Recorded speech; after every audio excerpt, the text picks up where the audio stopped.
Baratong bugas ginabaligya na karon sa Diskwento Caravan sa Department of Trade and Industry ug Cagayan de Oro City LGU sa City Hall Quadrangle. Magpadayon kini hangtod sa aduna pay supply. Ang detalye sa report ni James Paulo Yap.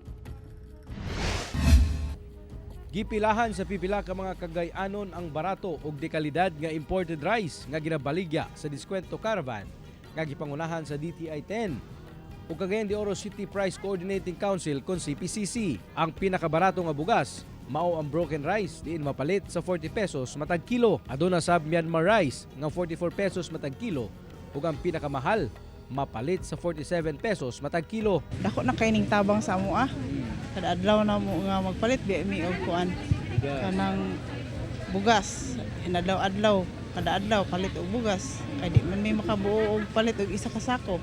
Mahal pa diri kay naay mga barato. Mga barato.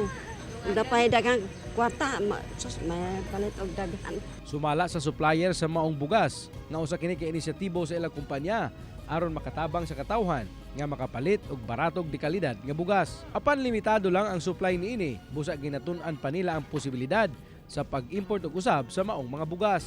Siguro mga mula sa siya 2 months sa pagkakaron.